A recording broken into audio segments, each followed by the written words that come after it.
Papua new கினியாவில் ஏற்பட்ட கடுமையான நிலச்சரிவில் 670 பேர் உயிரிழந்துள்ளதாக தகவல்கள் வெளியாகியுள்ளன.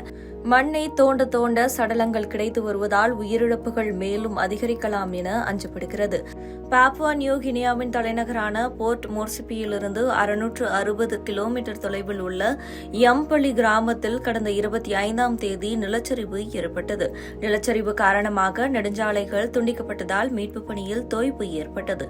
முதல் கட்டமாக நிலச்சரிவில் 300க்கும் மேற்பட்டோர் உயிரிழந்துள்ளதாக தகவல்கள் வெளியாகின.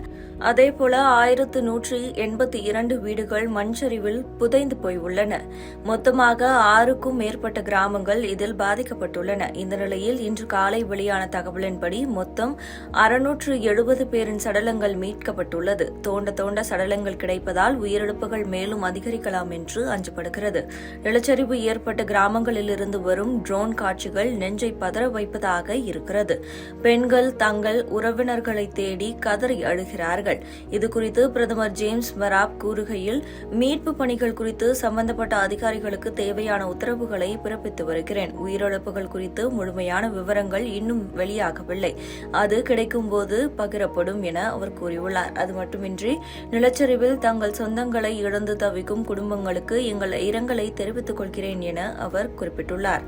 பக்கத்து நாடான ஆஸ்திரேலியாவின் வெளியுறவுத்துறை அமைச்சர் பென்னி வோங் கூறுகையில், மிகப்பெரிய அளவில் நிலச்சரிவு ஏற்பட்டுள்ளது. சாலை துண்டிக்கப்பட்டிருப்பதால் மீட்பு பணியில் தாமதம் ஏற்பட்டுள்ளது. நிலச்சரிவு ஏற்பட்ட இடத்தில் செல்போன் இணைப்பும் துண்டிக்கப்பட்டுள்ளது. சாலைகளில் உள்ள தடைகள் அகற்றப்பட்டால்தான் மீட்பு பணிகள் முழு வீச்சில் தொடங்கும் என அவர் குறிப்பிட்டுள்ளார். மேலும் பாப்புவா நியூ கினியாவுக்கு தேவையான அனைத்து உதவிகளையும் செய்ய தயார். இந்த நிலச்சரிவில் பாதிக்கப்பட்ட குடும்பங்களுக்கு உறுதுணையாக நாங்கள் நிற்கிறோம். பக்கத்து நாடான ஆஸ்திரேலியா எப்போதும் உங்களுக்கு துணை நிற்கும் என்று அவர் குறிப்பிட்டுள்ளார். நிலச்சரிவு குறித்த மேலதிக தகவல்கள் இன்னும் வெளியாகவில்லை. மீட்பு பணிகள் முழு வீச்சை எட்டும்போது உயிரிழப்புகள் அதிகரிக்கும் என்று அஞ்சப்படுகிறது. இதுகுறித்து ஐநா கூறுகையில், நிலச்சரிவு காரணமாக பிரதான சாலைகள் துண்டிக்கப்பட்டிருப்பதால் மீட்பு பணிகளில் தாமதம் ஏற்பட்டுள்ளது. தற்போது வரை ஹெலிகாப்டர்கள் மட்டுமே மீட்பு பணியில் ஈடுபட்டுள்ளன. எனவே மீட்பு பணிகள் மேலும் சில நாட்கள் வரை தொடரும் எனவும், நாங்கள் குடிநீர் மற்றும் உணவை விநியோகிக்க நடவடிக்கையை மேற்கொண்டு வருகிறோம் என்றும் குறிப்பிடப்பட்டுள்ளது. பேரிடர் மீட்பு படையினரின் வருகை தாமதமாவதால் உள்ளூர் மக்கள் மீட்பு பணியில் தீவிரமாக ஈடுபட்டு வருகிறார்கள்.